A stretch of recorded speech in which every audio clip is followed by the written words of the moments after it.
recuerdo el nombre, era civil. Tenía tanta metralla en el cuerpo que no se podía ver si uno le miraba cuando estaba en el hospital y no definía si era blanco o era negro.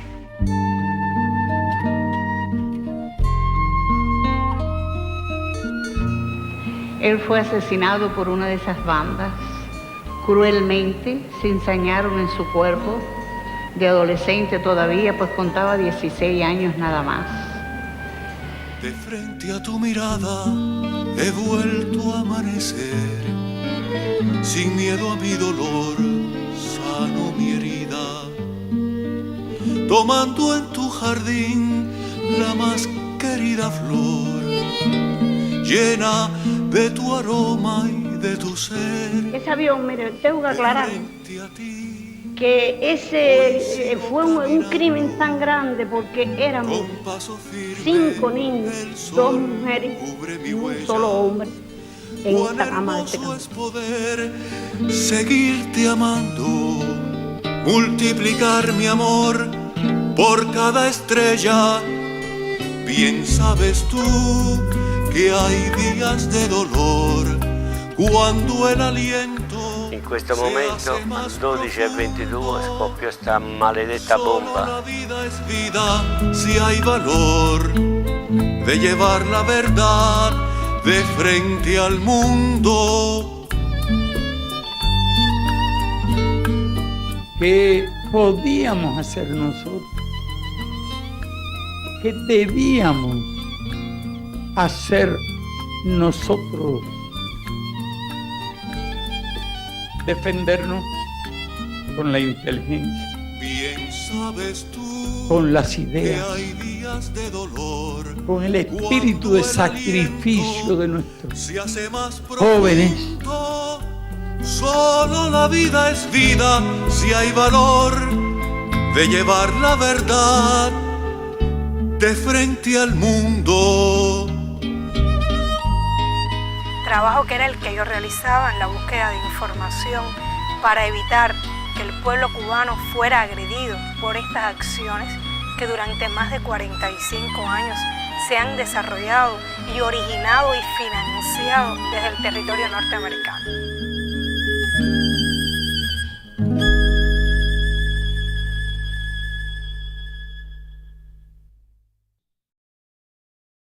El mismo triunfo de la revolución procedente de Estados Unidos se comenzaron a organizar actividades terroristas contra Cuba. De los elementos que habían perdido el poder, de los batistianos, de los antiguos miembros del ejército de la tiranía, para tratar de atacar a Cuba desde el territorio de los Estados Unidos.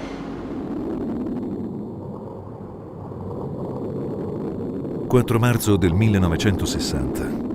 Alle 3:15 del pomeriggio una gigantesca esplosione sconvolge il porto dell'Havana. Lo scoppio avviene durante le operazioni di scarico della nave La Couvre. En el caso específico de La Couvre, colocaron una carga explosiva de TNT en el interior de una caja de granada antitanque. Esta iba provista de una espoleta de percusión instantánea, atada a un cordel que salía a la parte exterior de la caja. Este cordel se unía a una caja superior que al levantarse produjo la explosión. 30 minuti dopo la prima esplosione, una seconda, ancora più devastante, scaraventa a distanza le centinaia di persone accorse per aiutare le vittime. Il bilancio dell'attentato fu di 101 morti, 200 feriti e un numero imprecisato di dispersi. Había un compañero que yo no recuerdo el nombre, era civil. Tenía tanta metralla en el cuerpo que no se podía ver si uno le miraba cuando estaba en el hospital y no definía si era blanco o era negro. Fu il giorno dopo, il 5 marzo del 1960, durante l'omaggio che il popolo cubano rese alle vittime di quell'attentato, che al comandante Che Guevara venne scattata la celebre foto che ancora oggi rappresenta per i popoli in lotta di ogni parte del mondo un simbolo di orgoglio e resistenza.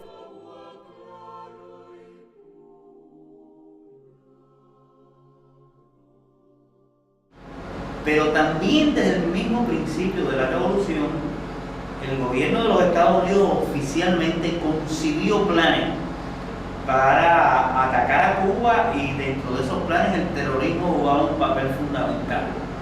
O sea, no tienes que creerme a mí, basta revisar, digamos, la información desclasificada sobre Cuba que se encuentra en el volumen 9 del Departamento de Estado, y ahí se podrá encontrar lo que en aquel entonces se conocía como el Programa Cuba.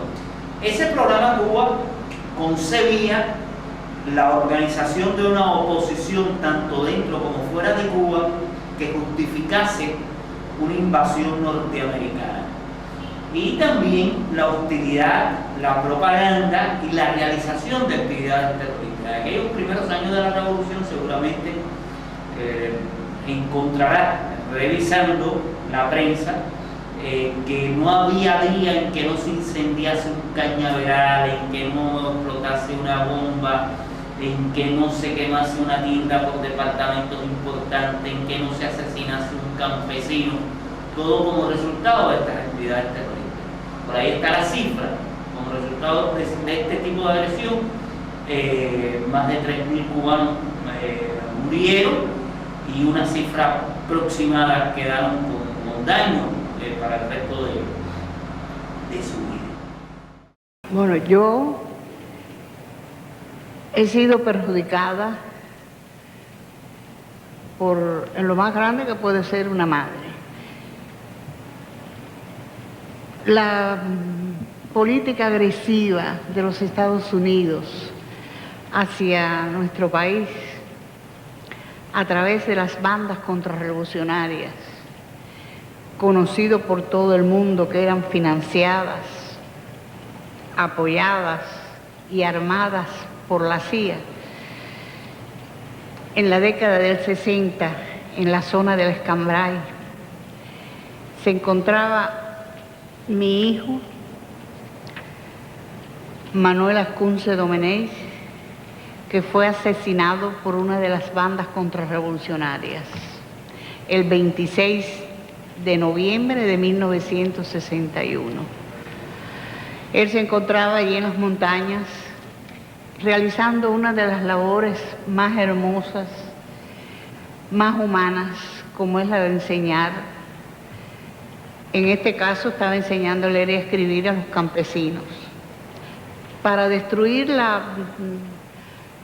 el analfabetismo que existía en nuestro país tan grande, producto de la explotación, del atropello que siempre mantuvo el imperialismo yanqui en nuestro país.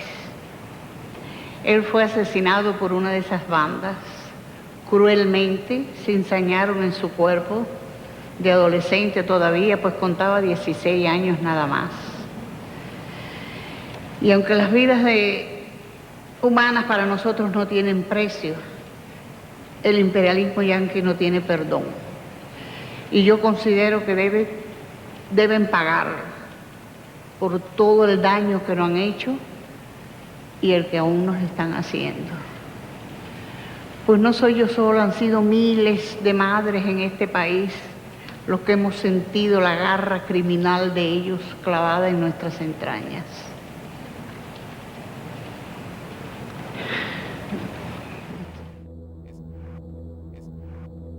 Sono i documenti declassificati dal governo degli Stati Uniti a dimostrare inequivocabilmente che il 17 aprile del 1961 l'attacco di Playa Girón, comunemente conosciuta come Baia dei Porci, fu la più grande operazione militare organizzata dalla CIA. Le 72 ore di combattimento causarono 176 morti e oltre 300 feriti. Numerosissime le vittime civili. El 17 de abril del año 61, cuando nos trasladábamos en un camión desde la Ciénaga a Güey Grande, un avión bajó a la carretera y nosotros pensábamos que tenía alguna avería, y mi mamá se incorporó y le tocó en la cabina del camión que mi hermano mayor iba manejando, y el camión frenó y ese avión prácticamente pegado el camión, nos ametralló con una calibre 50 y mató a mi mamá, y dejó paralítica a mi abuela por parte de padre, hirió a mi hermano más chiquito en una pierna y un brazo, a mi hermano mayor sobre la parte posterior del cuello, y en aquella confusión, en aquella, no sé cómo pudiera decirle, tan grande que yo vi en aquellos horrores, de ver a mi mamá destrozada, le faltaba un brazo, todo el vientre destrozado. Mi papá trató de salvarnos cuando el avión pasó por encima del camión, porque él regresaba y seguía tirando. Entonces mi papá trató de salvarnos, y los que quedábamos así, que podíamos caminar, y ese avión, mire, tengo que aclararlo, que ese fue un crimen tan grande porque éramos 5 niños, 2 mujeres y un solo hombre en esa cama de ese camión. Ese avión le tiró a sabienda que iba a matar niños y mujeres. Cuando nosotros nos trasladábamos ahí, de que bajamos del camión, nos tiró hasta una bomba. Nos metimos en un montecito que había y tiraba tanto con las 50, con balas incendiarias, que donde quiera nosotros veíamos que se estaba incendiando el montecito, era un lugarcito chiquito. Ahí mi hermanito chiquito se estaba yendo en sangre y le estaban dando fatiga. Y nosotros no sabíamos cómo hacerle un torniquete, ni sabíamos nada. Y bueno, ¿para qué decirle? Aquello terminó prácticamente con nuestras vidas, con todos los que íbamos en aquel camión. Quedamos traumatizados, porque usted sabe, el tribunal, pensando, ¿no? Cuando los niños pierden a su mamá, le queda la esperanza de su abuela. Pero mi abuela, al quedar paralítica, no pudo volver más para mi casa. Fui una niña triste, una niña que todavía estoy sufriendo, que no hay una noche de mi vida que yo no pueda pensar en el último momento que vi a mi mamá. Y yo, aunque esté llorando, tengo que ser fuerte. En cualquier parte del mundo que haya que denunciarlo, lo denuncio, lo digo. Di fronte al mondo, la Casa Bianca si attribuì la paternità dell'invasione di Playa Girón.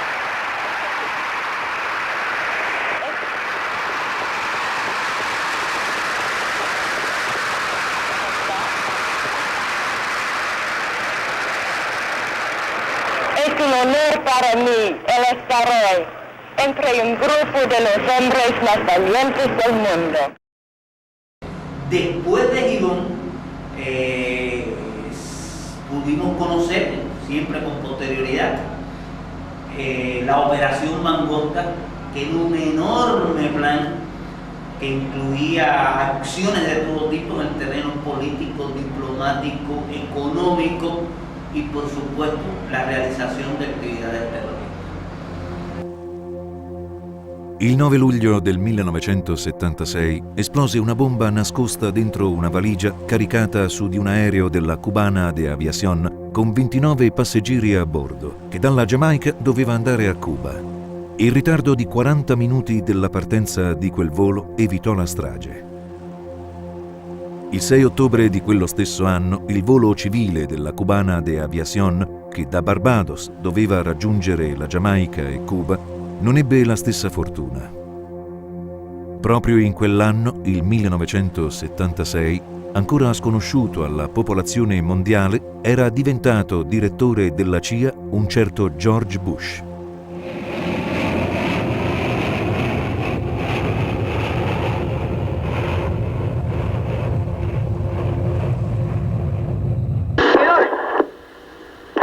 Cubana 455.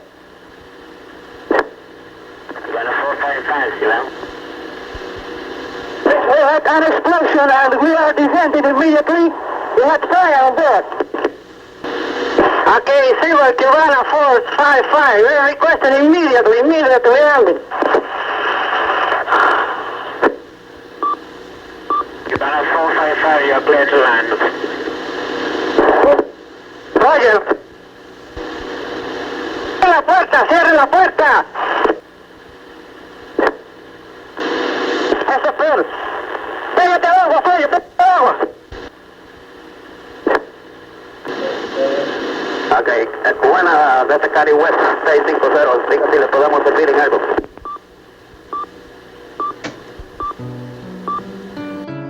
Morirono tutte e 73 le persone che si trovavano a bordo di quell'aereo, inclusa la squadra giovanile di scherma di Cuba che poche ore prima aveva vinto il campionato centroamericano in Venezuela.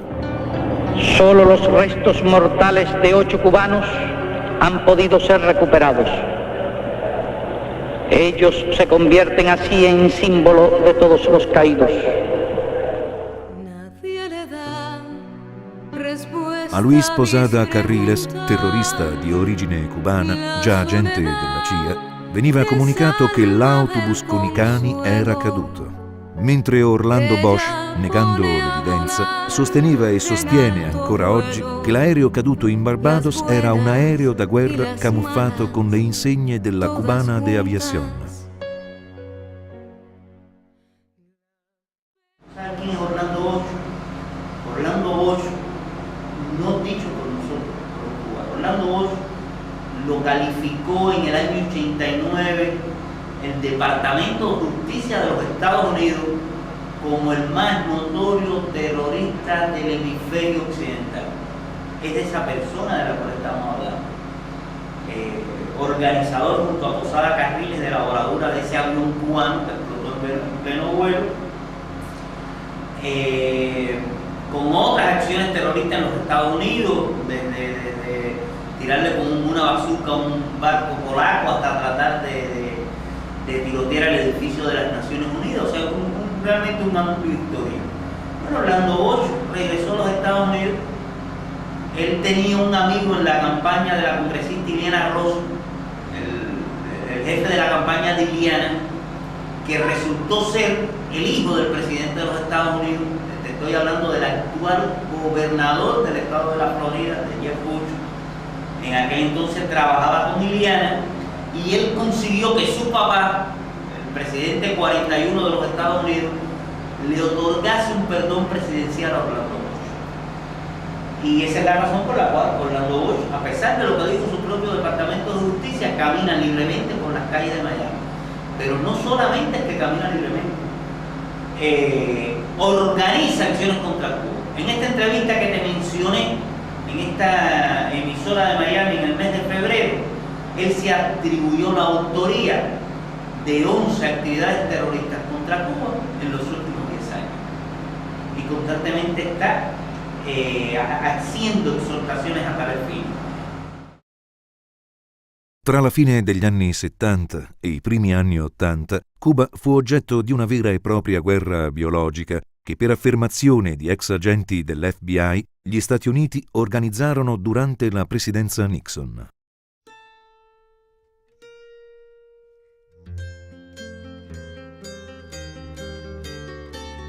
Per questa dichiarazione il terrorista a Rosena non fu mai processato e le autorità nordamericane non iniziarono nessun tipo di investigazione. Como víctima una niñita de 5 años llamada Yamile Villalonga Isla, y aquí vengo a condenar al gobierno de Estados Unidos en nombre de todas las madres que, como yo, pasaron por esta situación, y condeno enérgicamente esa agresión psicológica contra todas las madres cubanas. Nel 1981 a Cuba ci fu un'enorme epidemia di dengue emorragico che in poche settimane colpì 344.203 persone. Gli Stati Uniti, applicando il blocco economico, si rifiutarono di inviare a Cuba le attrezzature necessarie per contrastare l'epidemia. Morirono 158 cubani, di questi 101 erano bambini.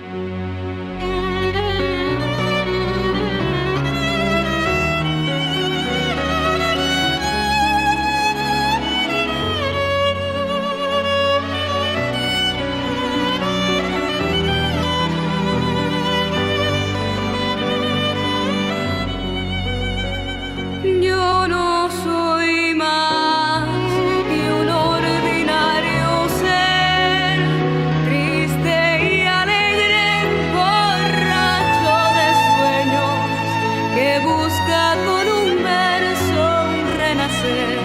Y aquí estoy despoblándome de dueños, tratando de hablar a mi universo, yendo y amando, libre y sin reverso.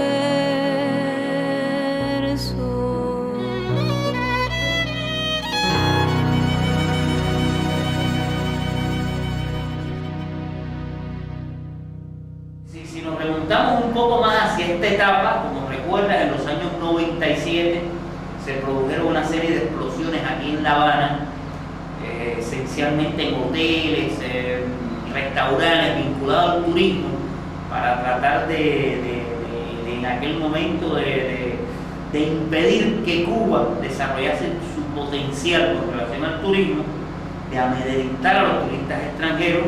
En una de esas acciones, lamentablemente murió precisamente un italiano. Tu vuoi sapere la storia di Fabio? La storia di Fabio incomincia nel 92, quando io sono venuto qui ad aiutare questo paese. Dopo 2 o 3 viaggi il mio figlio più piccolo mi manifestò l'idea e il desiderio di seguire la mia carriera. E così nel 93 venne con me al primo viaggio. Come ha visto questo paese si innamorò, come mai ho visto un ragazzo entusiasta. E quando il 4 di settembre del 1997 la bomba messa dai terroristi finanziati dal governo e dei sicari che vivono in Miami, lui si trovava nell'area del bar dell'Hotel Copacabana. Me levanté y me dirigí a poner el explosivo.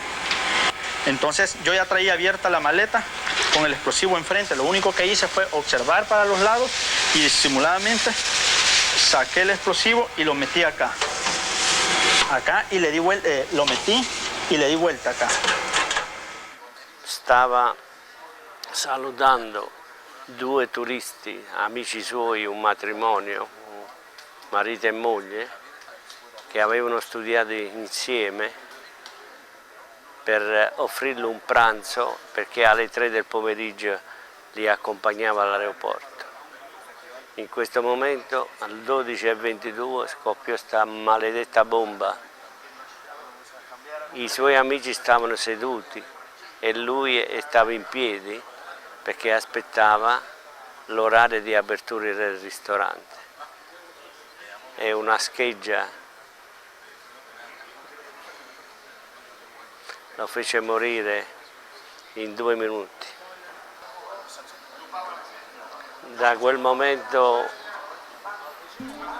io ho giurato di rimanere in questo paese e di lottare contro il terrorismo, contro l'ingiustizia, perché tu sai che un paese dove non c'è la giustizia è un paese che non ha futuro. que podíamos hacer nosotros, que debíamos hacer nosotros. Defendernos con la inteligencia,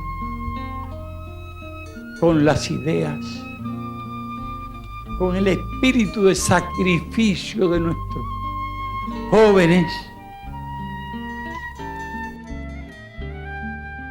Per contrastare e porre un freno alle azioni terroristiche organizzate negli Stati Uniti, il Ministero dell'Interno di Cuba, nel corso di un'apposita riunione tenutasi a Cuba il 16 e 17 giugno del 1998, con una delegazione statunitense di cui facevano parte, tra gli altri, rappresentanti del Dipartimento di Giustizia e specialisti dell'FBI di Miami, consegnò una dettagliatissima documentazione comprendente anche filmati e registrazioni telefoniche, con cui si dimostrava che negli Stati Uniti, e specificatamente a Miami, in quel periodo venivano pianificati ed organizzati atti terroristici contro Cuba. Neanche un mese dopo, il 12 luglio del 1998, riappariva pubblicamente Luis Posada Carriles. En el año 98, el periódico New York Times le hizo una entrevista al autor, al planificador, a un viejo terrorista de origen cubano, Luis Posada Carriles, que hoy precisamente se encuentra condenado a prisión en Panamá, ya que hace apenas unos pocos años trató de organizar una enorme masacre en la Universidad Panameña. Luis Posada Carriles, viejo agente de la CIA, participante en la voladura del avión cubano, donde murieron 73 personas, incluyendo el equipo completo de esgrima de Cuba, declaró en esta entrevista del New York Times su autoría, su vinculación con la Fundación Nacional Cubano-Americana, que le ayudaba con relación a sus gastos, la protección que él sentía por parte de la Agencia Central de Inteligencia y, por supuesto, su participación, su destacado papel en la organización de estas bombas, desde el contratar a los centroamericanos, salvadoreños, etcétera, que vinieron acá al país para llevar a cabo estas acciones terroristas. ¿Usted fue el autor intelectual de esas explosiones? ¿Sí o no? Autor intelectual. Usted fue el que las pensó, el que las organizó y el que mandó a la gente para que las pusieran. Yo de cualquier hecho dentro del territorio cubano en contra del régimen de La Habana me responsabilizo totalmente. Il 16 e 17 giugno del 1998 Cuba consegna agli Stati Uniti la documentazione sulle attività terroristiche organizzate a Miami. Neanche un mese dopo, il terrorista Luis Posada Carriles, intervistato dal New York Times, si attribuisce la paternità di numerose attività terroristiche contro Cuba e l'FBI, in risposta alle informazioni ricevute dal Ministero dell'Interno di Cuba, anziché verificare quelle informazioni e prendere i provvedimenti conseguenti, il 12 settembre arresta Gerardo Hernández Nordelo, Ramón Labañino Salazar, Antonio Guerrero Rodríguez, Fernando González Yort e René González Suerert, 5 cubani che, infiltratisi nelle organizzazioni terroristiche di Miami, avevano trasmesso a Cuba tutta quella documentazione. El primer castigo cruel que recibieron estos 5 hombres fue desde el preciso instante en que los arrestaron, que sencillamente los condujeron a celdas de confinamiento solitario, celdas de castigo, que habitualmente se utilizan cuando un preso ha sido promotor o partícipe de una indisciplina, que en todos los casos ese castigo no es por más de 60 días. Y sin embargo ellos fueron sometidos a esta celda de castigo de confinamiento solitario durante 17 meses, desde el momento mismo en que fueron arrestados, cuando aún todavía ni siquiera habían estado junto con el resto de los presos del centro de detenciones de Miami. ¿Dónde está el carácter político del juicio este? ¿Dónde se manifiesta en lo fundamental? Se manifiesta en que de acuerdo a la ley norteamericana, cuando uno va a hacer un juicio de una persona, es un sistema de jurados, no es el sistema de tribunal que tienen otras legislaciones. El juicio se le debe hacer, de acuerdo a la Constitución norteamericana, en un lugar donde la persona sea juzgada por un jurado imparcial. Y la imparcialidad es sinónimo de que los que te van a juzgar no tengan opiniones sobre ti y no tengan prejuicios, por supuesto, ni tengan temor a una influencia externa de la reacción de la comunidad a sus acciones. Se plantea desde el principio del proceso por la defensa que Miami en este sentido no es el lugar para hacer este juicio, porque si Miami es el lugar donde se generan estas acciones terroristas, donde están los grupos terroristas y es el lugar donde ellos están trabajando, por lo tanto, iban a ser juzgados en un ambiente totalmente hostil y era necesario para hacer justicia que este juicio se celebrara fuera de Miami. Pero es que si se celebra fuera de Miami, el gobierno norteamericano lo que está dando la posibilidad es de que el pueblo norteamericano conozca eso que está pasando en el sur de la Florida, que realmente no lo saben. Los americanos no tienen en sentido general información de estas acciones terroristas que salen desde los Estados Unidos hacia Cuba. Y por otra parte, era la posibilidad de darles el favor político a estos grupos terroristas de Miami de juzgar a sus enemigos cubanos. Y así se hizo. La jueza negó en muchas ocasiones la solicitud de cambio de sede del juicio para otra región de los Estados Unidos y este juicio fue celebrado en Miami. La defensa trató de presentar la necesidad del trabajo de los 5, llevando como testigos al proceso a miembros de estas acciones terroristas, de estas agrupaciones que cometen terrorismo contra Cuba. Y era lamentable ver cómo en la sala de justicia entraba una persona, reconocía haber hecho una acción terrorista contra Cuba, reconocía su vocación de violencia, reconocía que un turista era una persona enemiga de los Estados Unidos, o sea, un turista que venía a Cuba era un enemigo norteamericano porque estaba ayudando al gobierno cubano y por lo tanto una acción contra ese turista no era un problema que debía molestar a los norteamericanos. Esta persona salía de la sala de justicia, hacía declaraciones a la prensa en ese mismo sentido y sin embargo quien lo estaba vigilando, quien estaba persiguiéndolo, estaba en la sala de juicio como acusado.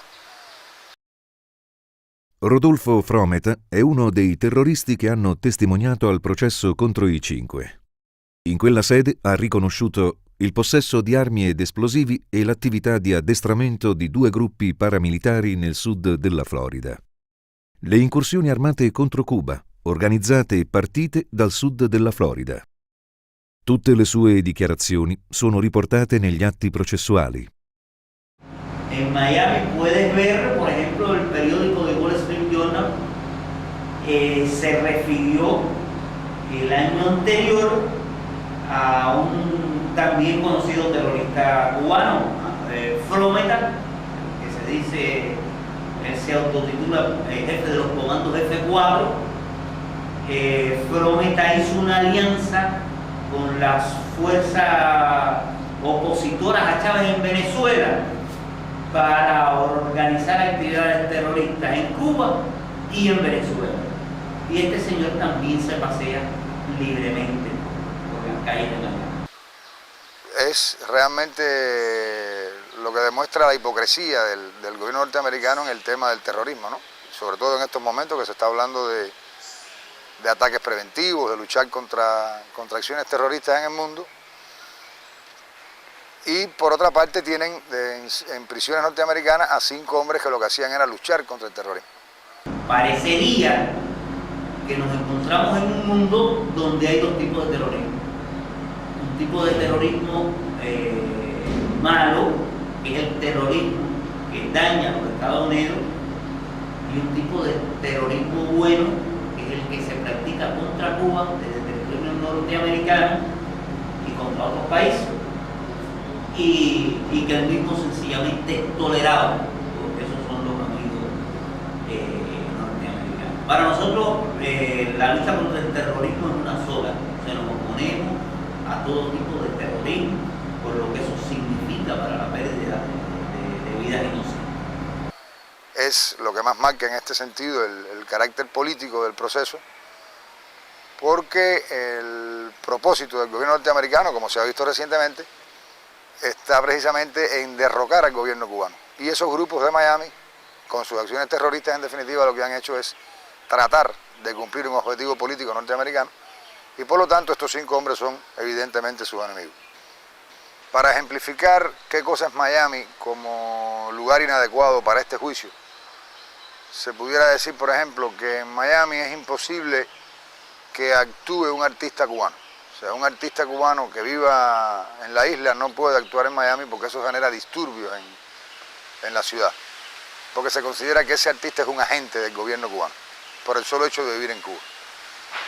En Miami, en ese sentido, hubo que suspender incluso los premios Grammy Latinos del año 2001, se suspendieron, no se pudieron celebrar en Miami porque la reacción de esa comunidad no permitía darle suficiente seguridad.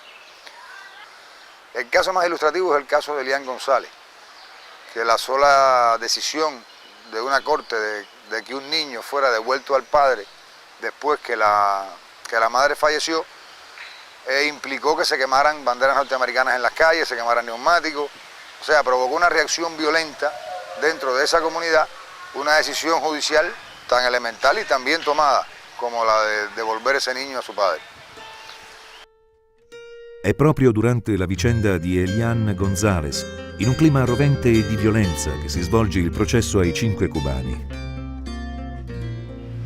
Y en el caso específico del juicio nuestro, sobre el jurado existieron presiones, unas indirectas por parte de la prensa que iban ya estableciendo cuál debía ser la decisión desde que el juicio todavía no había empezado, hasta el momento de la deliberación del jurado, en que, estando ellos en la fase de tomar la decisión de culpables o no, las chapas de sus vehículos fueron tomadas en el momento que salían del parqueo. O sea, cuando ellos iban a buscar los vehículos, personas con cámaras, algunos con cámaras de televisión, otros con cámaras de video, otros con cámaras fotográficas, le tomaron las matrículas a la chapa y lo filmaron a ellos también su rostro.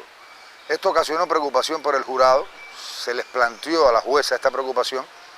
Uno de ellos se lo dijo al auxiliar de la corte y simplemente la jueza lo que hizo fue lamentar que eso hubiera ocurrido, decir que eso no debía volver a ocurrir, pero bueno, ya había ocurrido, y continuó el juicio desestimando una solicitud que hizo la defensa en ese sentido, que fue de declarar en ese momento un mal juicio, precisamente por el elemento de presión sobre el jurado que había existido durante ese día anterior.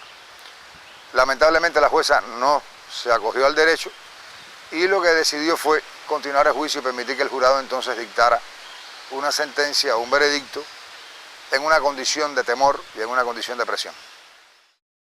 Al processo testimoniarono anche un consigliere dell'allora presidente Clinton, un generale di divisione dell'esercito degli Stati Uniti, un ammiraglio e un generale di fanteria della Marina Militare statunitense.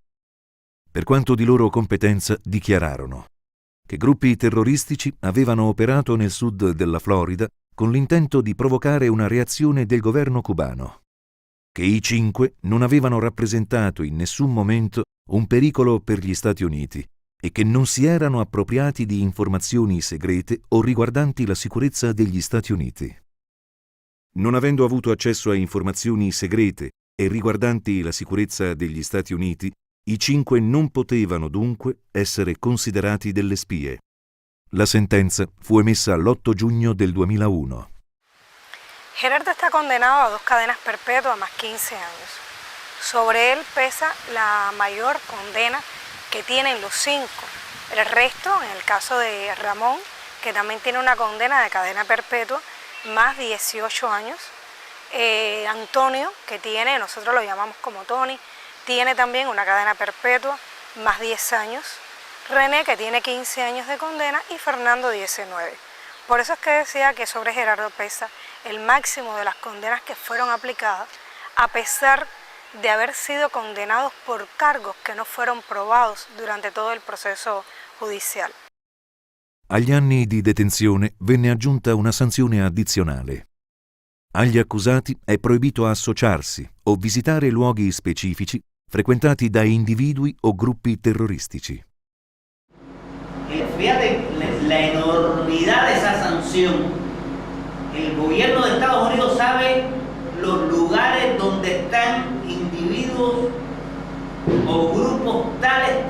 terroristas, qué lugares frecuentan. Y en lugar de ir a detenerlos, en lugar de exigirle cuentas por la realización de acciones de esa naturaleza, sencillamente le prohíbe a los que se oponen a ese tipo de actividad que asistan a esos lugares y que conozcan cuáles son los planes que preparan. Todo esto, estamos hablando, eso ocurrió después del 11 de septiembre.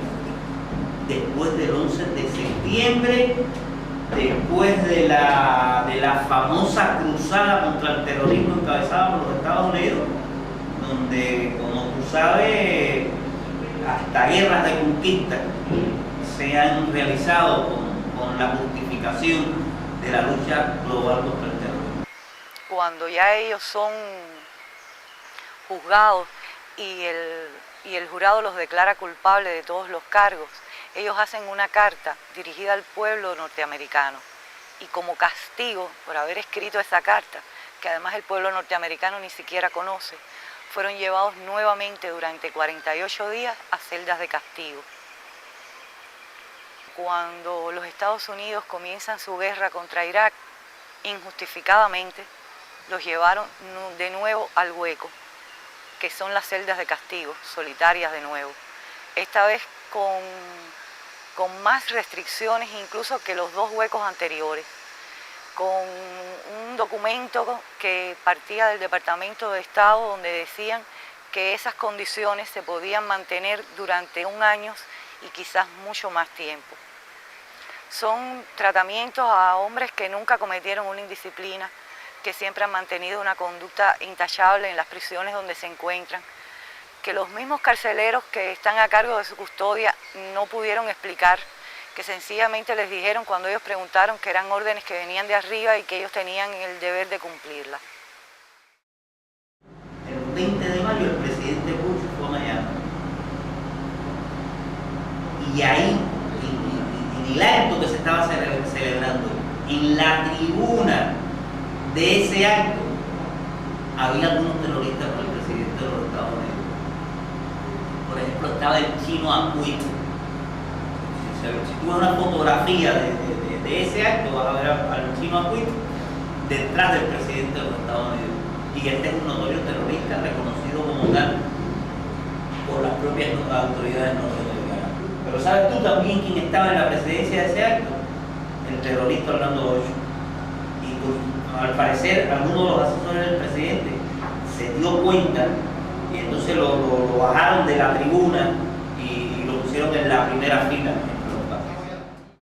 Mentre il presidente Bush a Miami partecipa ad iniziative pubbliche con alcuni noti terroristi e i 5 cubani sono detenuti nelle carceri statunitensi, il 25 agosto del 2004 la presidente della Repubblica di Panama, Mireya Moscoso, a poche ore dalla scadenza del suo mandato presidenziale, concede l'indulto a Luis Posada Carriles e ad altri 3 terroristi, detenuti per aver organizzato un attentato che, se attuato, avrebbe causato un massacro nell'università panamense in occasione del Summit Hispanoamericano del 2000. Como noticia en primicia para todos ustedes, la conversación, el mensaje telefónico que le deja la presidenta de Panamá, la señora Mireya Moscoso, a quien fuera embajador de Estados Unidos en Panamá, el doctor Simón Ferro. Vamos a escuchar lo que le dice en la grabación a Simón Ferro, la presidenta Moscoso. Embajador, buenos días. Es la presidenta para informarle que ya los 4 cubanos fueron indultados en la noche de ayer y que ya salieron del país. 3 van rumbo hacia Miami y el otro pues un rumbo desconocido. Hasta luego, un abrazo.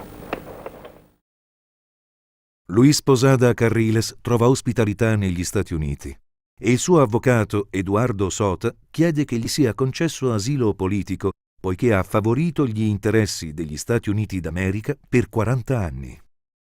Nel frattempo a Miami l'ex presidente di Panama, Mireya Moscoso, riceve la medaglia per la lotta a favore della democrazia. Señor Bush, aquí están las víctimas de los crímenes y de los actos terroristas cometidos contra nuestro pueblo durante decenas de años. Pienso que usted tiene una responsabilidad ante esa opinión mundial, ante el mundo, ante el pueblo de Estados Unidos, ante las víctimas de actos terroristas contra norteamericanos que hayan tenido lugar en cualquier lugar del mundo, ante los pueblos de América Latina, ante el pueblo de Cuba y ante los familiares aquí reunidos que no han recibido jamás el consuelo siquiera de una palabra de arrepentimiento o una solicitud de perdón por parte de ningún gobierno de Estados Unidos. A mí me parece que ante una situación como la que yo te acabo de describir, que no ha cesado a lo largo de más de estos 40 años, bueno, pues por supuesto que Cuba tiene el derecho a defenderse.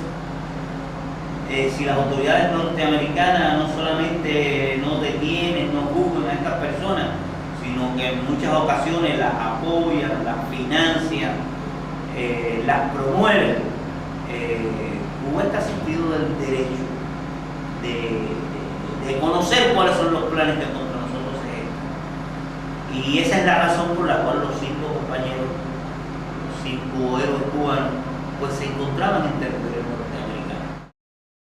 No obstante, no fue suficiente haberlos condenado a estas largas penas, sino que también sobre ellos se ha tratado de usar un nivel de presión, de chantaje contra ellos, utilizando a sus familias.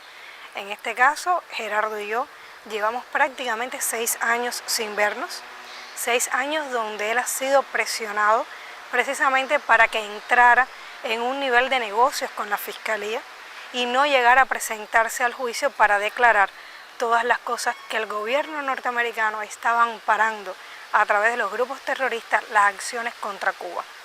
Trabajo que era el que ellos realizaban en la búsqueda de información para evitar que el pueblo cubano fuera agredido por estas acciones que durante más de 45 años se han desarrollado y originado y financiado desde el territorio norteamericano. Durante estos 6 años prácticamente Gerardo y yo no nos hemos visto porque a mí no se me ha otorgado una visa que me permita viajar y entrar a territorio norteamericano para hacer la visita familiar, visita a la que él como preso tiene derecho de recibir. Por lo tanto, en el año 2002 yo recibí una visa y cuando viajé a Estados Unidos se me impidió entrar a su territorio. Fui detenida durante 11 horas en el aeropuerto y fui destinada a regresar nuevamente a Cuba sin permitirme llegar hasta la cárcel donde él se encuentra en California y por lo tanto impedir con esto nuestro encuentro. Yo he pedido visa en reiteradas ocasiones y en todos los casos han sido negadas. Precisamente argumentos falsos se han utilizado para condenarme a mí también a no ver a Gerardo durante todo este tiempo. Sono passati oramai quasi 8 anni da quando Adriana ha visto l'ultima volta suo marito Gerardo, poiché le autorità statunitensi continuano a negarle il visto di ingresso.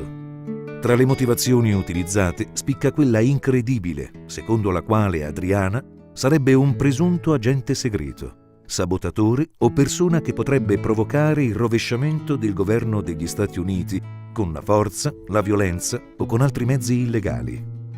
Olga Salanueva, moglie di René, subisce la stessa violenza. Con esto se impidió que esa familia pudiera mantenerse unida a pesar de las rejas y de la cárcel, unida desde el punto de vista del apoyo que su esposa y sus hijas podían darle allí en ese país.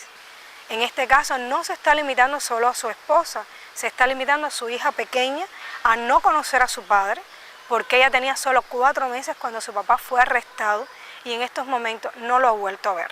Prácticamente no conoce a su papá, a no ser por alguna fotografía, por las historias que su madre y el resto de las familias le pueden hacer. Es una niña que ha crecido sin el calor y sin el amparo de su papá físicamente, como le ha pasado al resto de ellos 4, que también se han tenido que ver limitados a los encuentros de sus hijos solo por el hecho de que tienen que concedérsele una visa para poderlos visitar casi siempre 1 o 2 veces al año, y cada vez se va haciendo más limitada este encuentro. Sabemos que tenemos que viajar aún en esas condiciones porque es la única posibilidad que tenemos de verlo. Pero también estamos valorando ahora que han sido muy crueles con ellos, porque los compañeros que se desempeñan como diplomáticos nuestros en la misión en Washington los podían visitar una vez al mes. Y ahora eso sí se cambió de buenas a primeras, y a partir de este año pues nada más que les dan permiso de visitarlos cada 3 meses. Si nosotros nos demoramos 7 meses en poder tener una visa, y a veces más, y además la visita de nuestros funcionarios cubanos se dilatan cada 3 meses, pues sencillamente no tenemos apenas noticias de cómo están, de cómo se sienten, de en qué los podemos ayudar. Y eso hace que además de que ellos estén presos, pues se cometa también una tremenda injusticia con sus familiares, que estamos aquí en Cuba y que nunca sabemos cuándo los vamos a poder ver. Nosotros hemos recurrido a múltiples organizaciones internacionales, hemos solicitado apoyo de muchísimas personalidades y aún no hemos podido ver resuelto nuestra situación del encuentro familiar. Los grandes medios no se han hecho eco de este caso, precisamente por esta contradicción existente.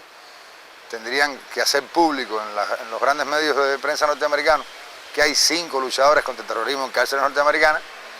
Por lo tanto, esto ha sido un caso que solamente se ha trabajado en Miami, y que la prensa solamente ha trabajado en Miami y lo ha trabajado en función de presentar a los 5 como espías, como 5 conspiradores contra los Estados Unidos, cuando realmente es todo lo contrario. Y realmente nosotros requerimos muchísimo, hemos añorado el apoyo de muchas personas con sentimiento humano que comprenden que esta situación es injusta, porque a pesar de las condenas que recibieron, no tiene lógica ni hay argumentos suficientes para obligar a las familias a ser parte de esta campaña contra ellos 5. De la forma en que la familia sea utilizada para debilitarlos a ellos, con la necesidad que tienen presos como ellos, condenados a tan largas penas, recibir el apoyo de sus hijos, de sus esposas y de sus madres. Todos los hijos hoy en día están creciendo sin el calor y el amor directo de esos padres, que tienen valores humanos muy grandes, porque solo cuando un hombre tiene este tipo de valores es capaz de renunciar a las comodidades que pudo haber tenido en su país, a la compañía de su familia por proteger la seguridad de todo un pueblo. Valores como esos no pueden dejarse hoy solos. Por lo tanto, ni las familias ni las personas de sentimientos nobles y la solidaridad che hoy se levanta puede dejarlo solo. Il 27 maggio 2005 il gruppo di lavoro sulla detenzione arbitraria della Commissione dell'ONU per i diritti umani preso atto che i 5 rinchiusi per 17 mesi consecutivi nelle celle di isolamento non hanno potuto accedere alle prove e incontrare gli avvocati per preparare adeguatamente la difesa, che fu loro negato l'accesso ai documenti processuali, poiché molti di questi furono segretati in quanto riguardanti la sicurezza nazionale degli Stati Uniti, che il governo statunitense ha sin dall'inizio del processo contribuito a presentare i 5 come colpevoli, che il giudizio non si svolse nel clima di obiettività e imparzialità che deve avere per concludersi in osservanza delle norme per un processo giusto, ha dichiarato che la privazione di libertà dei 5 è arbitraria e in aperta violazione dell'articolo 14 della Convenzione internazionale dei diritti civili e politici. Ha chiesto pertanto al governo degli Stati Uniti di adottare tutte le misure necessarie per porre rimedio a questa situazione. Il 9 agosto del 2005 il Tribunale d'Appello di Atlanta, all'unanimità, ha revocato le sentenze di colpevolezza e gli ergastoli ai quali sono stati condannati i 5, affermando che non hanno avuto un giusto processo a causa dei pregiudizi della comunità di Miami.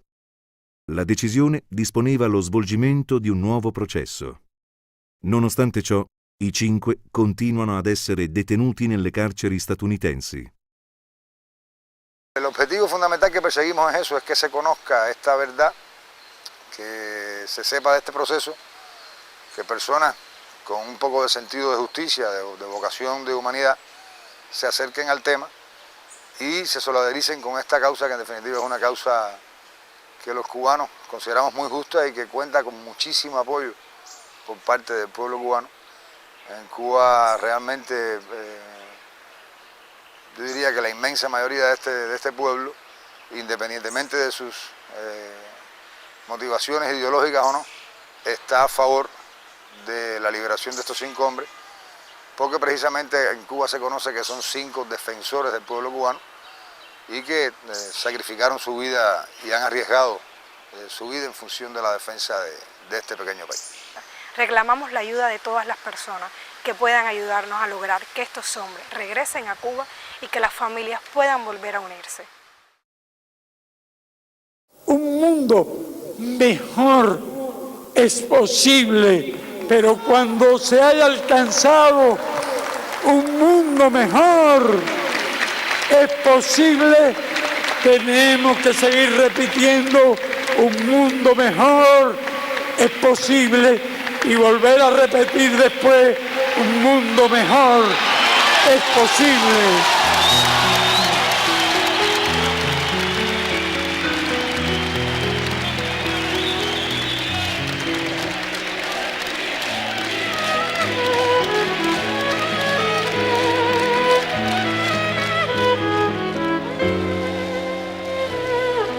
Hoy que vuelvo con lágrimas de verso, con talante de sol, con esperanza, confío más que ayer en la confianza y comprendo mejor los universos. Hoy que vuelvo con mi fe abrumadora en todos los jodidos pero enteros, y en los que son más viejos y sinceros, honro al bueno que estaba y no está ahora.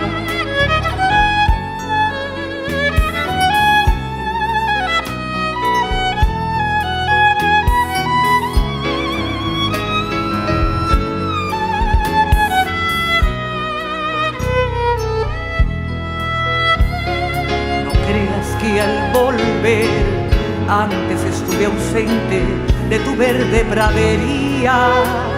Yo he vivido en tu cielo y en tu nube, soñando sin cesar que estoy volviendo. Y al despertarme igual, no me sorprendo de andar por tus caminos todavía.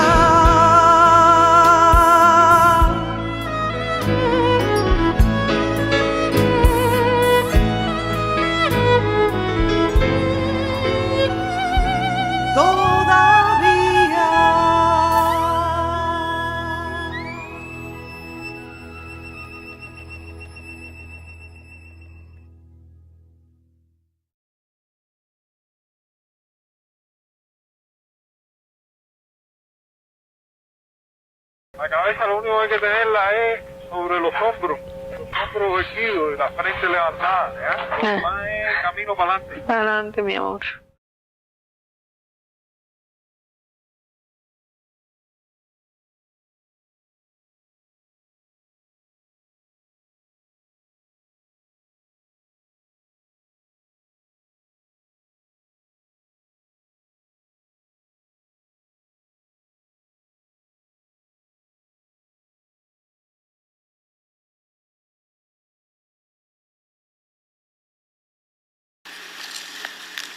Queridos participantes en este ya histórico encuentro, y si ustedes me lo permiten, con muchísimo gusto, les digo: queridos compatriotas,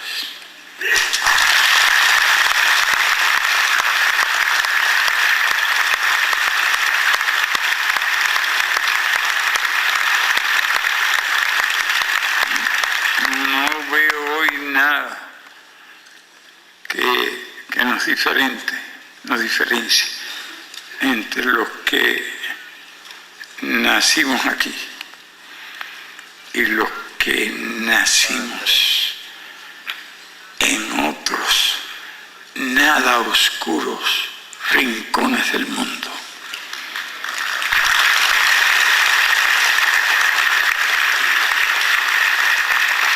Aunque hay algunos que piensan que todos procedemos de oscuros rincones, donde nos hemos ganado el título de ser atacados preventiva y sorpresivamente por el mero hecho de estar reunidos aquí. Espero que no les alcancen las bombas, porque somos unos cuantos y vamos a ser cada vez más.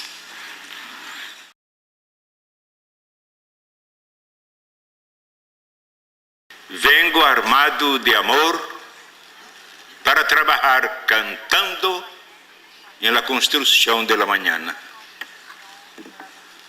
Amor da todo lo que tiene. Reparto mi esperanza y planto la claridad de la vida nueva que viene. Un día, la cordillera chilena en fuego casi callaron para siempre mi corazón de compañero. Pero atravesé el incendio y sigo cantando públicamente. No tengo camino nuevo.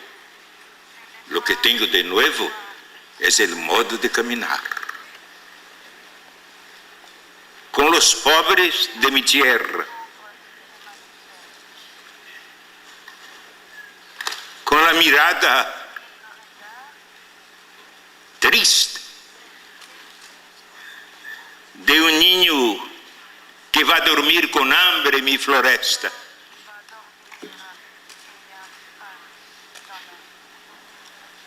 Con la ignorancia,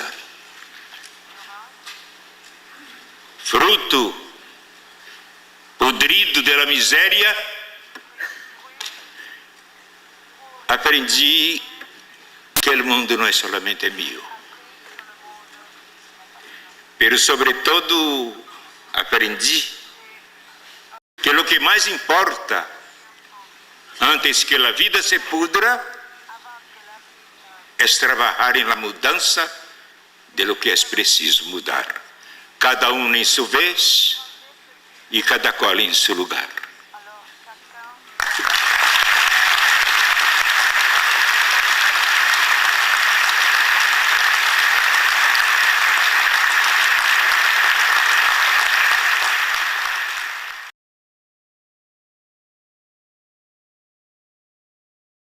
Mi nombre es Percy Francisco Alvarado Godoy, natural de Guatemala. Fui agente de la seguridad cubana durante 22 años, desde 1977 a 1999. Participé como decenas de compañeros en la lucha contra los enemigos de la revolución, tanto los contrarrevolucionarios radicados en Miami como los propios representantes de las agencias de los Estados Unidos. Aquí hay una pequeña muestra de algunas de las acciones que ellos planificaron contra el pueblo cubano. Por ejemplo, aquí pueden verse distintos tipos de armamentos utilizados por estos enemigos de la revolución para perpetrar atentados y toda otra serie de asesinatos contra seres inocentes en Cuba. Dentro de este contexto de armas, por ejemplo, se puede ver este teléfono celular. Me fue entregado por la Fundación Nacional Cubano-Americana para que yo contactara con ellos y enviara información sensible, información de inteligencia para los jefes de la Fundación Nacional Cubano-Americana. Podemos movernos. Estos son uniformes que fueron introducidos en Cuba por un ciudadano de origen norteamericano, Walter Vanderbilt. Los quiso introducir y realizar diversas tareas de sabotaje dentro de Cuba. Aquí abajo se pueden ver algunos de los contenedores son recipientes con doble fondo en los que venían ocultos toda una serie de propaganda enemiga, dinero falso y otra serie de medios que ellos utilizaban para alterar el orden ciudadano en Cuba. Unas fototablas elaboradas por nuestros órganos de seguridad del Estado en los que se observan billetes de moneda libremente convertible que fueron falsificados por la mafia de Miami y que me fueron entregados a mí en grandes cantidades. Por ejemplo, de estos billetes yo introduje 14.400 billetes en Cuba. El propósito de esta medida de introducir dinero falso en Cuba era caotizar la economía, afectar directamente la circulación mercantil, la circulación monetaria dentro de Cuba, perdón. Aquí podemos observar otros medios. Estos fueron introducidos por dos representantes de organizaciones contrarrevolucionarias en la parte norte de Pinar del Río, medios sumamente sofisticados que estaban dirigidos a crear asesinatos y sabotajes acá en Cuba. Como quieren ver, ballestas con puntas envenenadas y toda otra serie de material sofisticado. Aquí más adelante puedes observar, estos son algunos de los medios que fueron capturados al terrorista salvadoreño Raúl Ernesto Cruz León. Como pueden ver, él introdujo explosivos dentro de un radio reloj, dentro de un televisor. Ahí están todos los medios explosivos que traía este ciudadano. Aquí más adelante puedo enseñarte estos medios fueron capturados a Otto René Rodríguez Llerena y a María Elena González Mesa. Es decir, aquí estos fueron detectados para terroristas de origen guatemalteco. Traían el C4 dentro de tubos de pasta de dientes. Aquí puedes observar, también utilizaron equipos electrónicos para enmascarar las cantidades de C4, de material explosivo que trajeron a Cuba. Un doble fondo de un maletín también contenía C4. En mi caso particular, yo introduje este medio. Puedes observar, estos medios fueron entregados directamente a mí por Luis Posada Carriles, en Guatemala. Aquí tenemos, yo introduje 2 frascos de champú plástico que contenían 450 gramos de C4 cada uno, similares a idénticamente a estos. Eran ellos un reloj analógico con todo el mecanismo detonante para hacer explotar. Aquí, por ejemplo, puedes ver granadas, medios incendiarios y armamentos capturados a nuestros enemigos.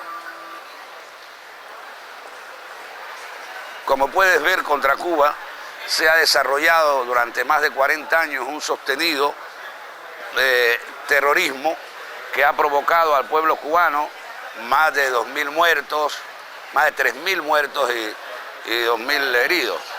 Es importante destacar que pudieran haber sido mucho más, pero gracias a la labor de nuestros 5 héroes y de otros compañeros que han tenido que defender a Cuba dentro de las entrañas del monstruo, se ha permitido contrarrestar muchos de estos planes y evitar una mayor cantidad de muertos para nuestro país.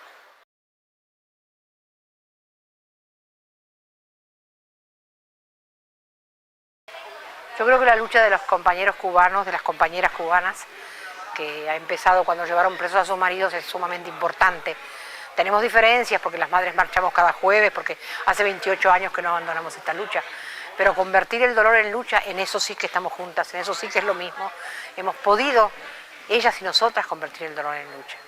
En cuanto a lo que pienso de los compañeros presos, creo que están más libres que nadie. Un revolucionario siempre es un hombre libre, por más que lo encierren entre rejas y entre paredes. Y los verdugos siempre están presos de sus propios crímenes. Y eso sí que no se van a liberar. En cambio, nuestros compañeros, los que están dentro de la cárcel, los vamos a liberar entre todos. El verdugo quedará eternamente preso de sus propios crímenes, de sus propias maldades, de su propio genocidio.